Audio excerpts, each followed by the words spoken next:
Welcome on the Youth's Podcast. By the names of Diplomatic Emirates. Today I will be taking you through a wide range of, uh, of things concerning our African politics. Uh, First of all, I'm going to take you or break down why African leadership over the years has not improved, given the fact that we elect our leaders for this democracy, but it has never improved over the years. First of all, I would like to take you through these areas here. African politics, or countries in Africa that practice democracy. Because when you look at most of these African countries that practice democracy, most of them they have weak institutions, weak democratic institutions like the parliament, like the courts, like the judiciary that do not stand independent, they do not act independently. Most of them they are manipulated by the ruling elites. So sometimes when people are given the chance to vote for their own leader, they do not vote for their own, okay, they might vote for their own leader, but they don't find that leader that they voted for. You find the ruling elites always manipulate the results of the elections in favor of the incumbent, the person, the sitting president or the sitting member of parliament, so that that person continues to lead, of which it is very, very wrong. Now, the other thing about uh, improving services or the democratic processes doesn't lead to any peace, doesn't lead to any economic recovery in Africa, is that this corruption. If I talk of corruption here, you find when elections are conducted, the leader is elected into the office, you find that this leader is going to appreciate the people that stood with him during elections. And most of these people, that is now patronage politics, where you award either jobs, the people that supported you during your campaigns, during the elections. Now, where corruption comes in is that these same politicians are going to use the resources, the same state resources that is the state resources to award these people, or the same jobs that were supposed to be given everyone in the country, even that one that proposed the government, or that person that proposed the incumbent is supposed to be awarded that job, but just because of the person that supported you during the elections, so we made sure that person is given that job just because of that stuff. Now that is where corruption comes about. That is not patron politics. Now the other thing is that with the weak institutions, with the militarized government, because when a president wins an election in Africa, you find that he owns all the state powers, he owns all the resources, which means the person that loses the election is always okay. It is like a do or die. When you lose an election, that means you have lost jobs, you have lost influence in the community. So what they always take is they not prefer violence. That's why when elections are conducted, you find always you see violence after elections. That's why we hear of rigging. So that one tells you that nobody would like to be defeated in an election. Nobody would like to be defeated. Now, when somebody is defeated in an election, because it is just like the way I said, do or die. Now, if you fail, you will not accept that failure, but instead you go and protest, you go and influence people into going for protests that are not in the real sense supposed to be done. So that tells you that African leadership or African politics cannot improve in the society, just like as a democratic society, it will never improve something if the visionary leader doesn't come out of that politics we're playing. If a visionary leader doesn't come, that's why we're seeing a lot more countries have conducted elections, but up to now they have not achieved all the promises that were made by their politicians were not achieved up to date. A lot of African countries that did that, and I also like to take you through countries that might be conducting elections. Let me not say those are purely democratic countries. Countries like Ethiopia. You know when Ethiopia conducted elections in 2021 when Abiy Ahmed came in. Because in Ethiopia they have a federal system where in the constituencies, that is where the people elect, okay, the representatives in the constituencies, they are the ones that elect the president.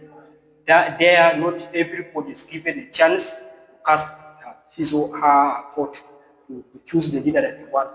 So, as of Ethiopia, when the elections were conducted, remember there were some ethnic divisions, and even the elections itself was not fair because some areas that were like mostly the Tigray region, because in 2021 when there were conflicts in Ethiopia, mostly mainly I mean maybe in the Tigray region. So there were a lot of conflicts that were taking place there, and constituencies in those conflict areas they were not conducted. Now, if you to relate to what happens in South Sudan as South Sudan is preparing to go for an election, one of its first, one of its elections in history that will conduct, that is anticipated for 2026 in December. So when you compare the system in Ethiopia and okay, when you just compare what happened in Ethiopia and what will happen as we foresee the future of South Sudan is that the same thing that happened in Ethiopia, that other regions that were in conflicts were not accessing or did not vote. I mean the constituencies, because the representatives are the one that vote. Now when you take the South Sudan here, you find that very many states are not at ease. They are in conflict here. States like Western Equatoria, we have seen killings in Tombra, we have seen killings in Kajukejo, Central Equatoria State, we have seen in Upper Nile, Nasir, the recent conflicts in Nasir. So that one, now when you predict or you foresee the possibility of elections in South Sudan, if it will happen, then it might be like the ones that happened in Ethiopia. Because what happened in Ethiopia, I don't know even how people would vote, because if it was for Ethiopia, when Ethiopia conducted its election, there were only a few representatives in all the constituencies that were voting. But now for the issue of South Sudan, going to practice a democracy, a pure democracy, that everyone has at least a vote to cast. But now for this issue here, I don't know, we're going to find it hard South Sudan to conduct elections because given the fact that there are conflicts everywhere, and that keeps it behind, that when we foresee the possibility of election, it's really very hard.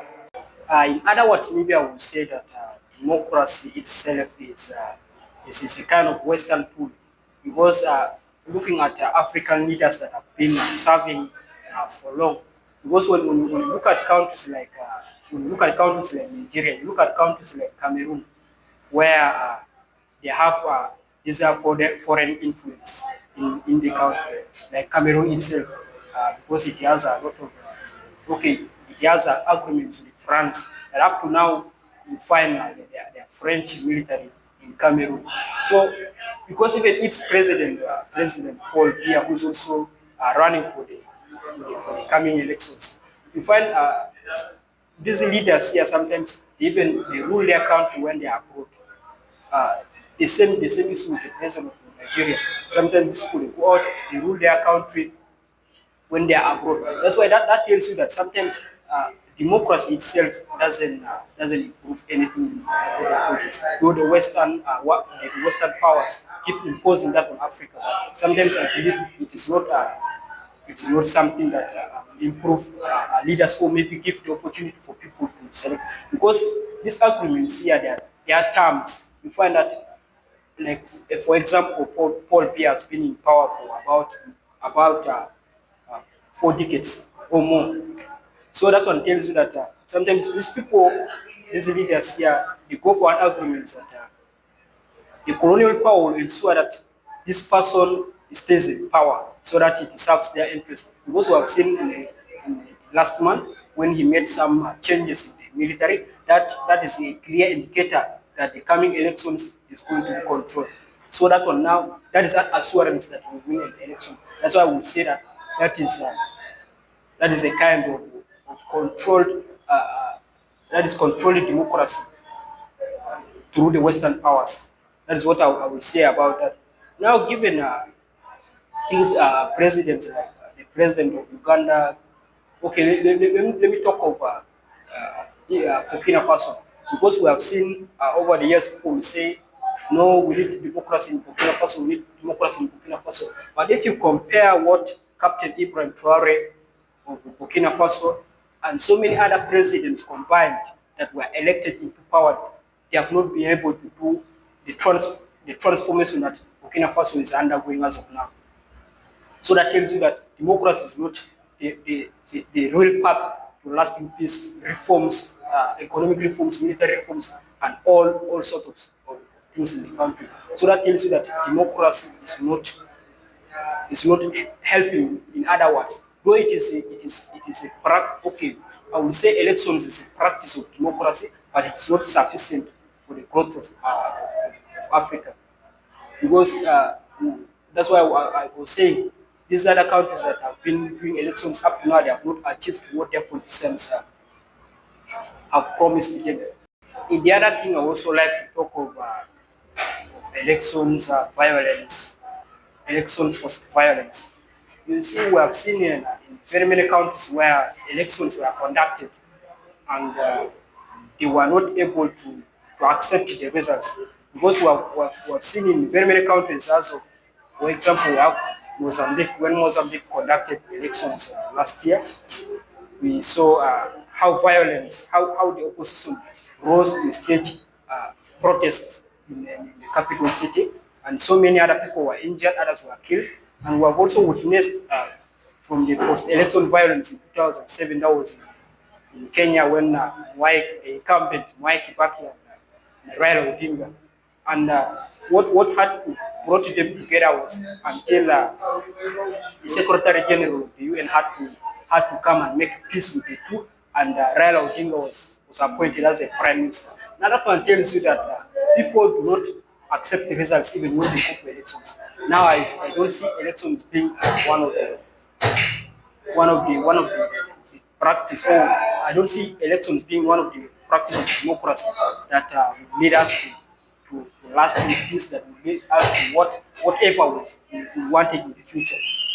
Because even if you see in Kenya, the current president, how people protest in towns all the time, when there's a bill that is to be passed into law, they do not agree with it, and that is the same person that they elected into power. So that one tells you that democracy or elections is not going to take us to what we are foreseeing in the future of of African politics. That is what I will tell you about it. What I will say is that Africa doesn't need elections, or Africa doesn't need that kind of democracy that is imposed on us by the Western powers, elect our leaders that not bring what we want.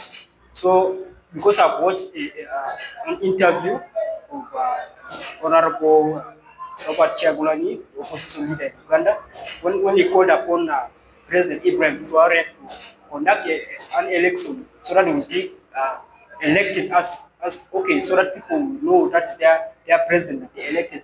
I do not agree with him, because that one does not, given the fact that what Burkina Faso is going through now, the transformation that Burkina Faso is going through now, doesn't need election to be conducted any soon, because the solution that we keep looking for comes even when the way he came to power was not a democratic way. So I totally also disagree with the Robert Chagulanyi. So what I will give, or what I will suggest that is the right thing for Africa is revolutionary leaders like Ibrahim Traore. We have seen how the Sahel region has transformed over the years since they started kicking out the foreign powers. We have seen how they have transformed, how infrastructures were improved, and development is going on.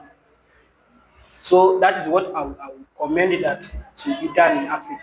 Otherwise, the elections that we do, the elections that are imposed on us by Western powers, that we should conduct elections and elect our own leaders. These elections are always militarized. There's heavy deployment, like this war that is going to happen. So that one doesn't give the people freely to vote for their leader. People end up voting for people that are thieves. So that one doesn't give a chance. The democracy we talk about in Africa, the elections we talk about in Africa, it's not that elections that is going to be fair. It's not that election that is going to give the people that opportunity to choose their leader. because you can't, you cannot deploy the military at the polling station and expect people to do the right thing that of out of their choice. So I would like to say that we need revolutionary leaders, leaders that will change Africa. We do not need leaders that are voted and they go for their own benefits when they are in power. So thank you for listening.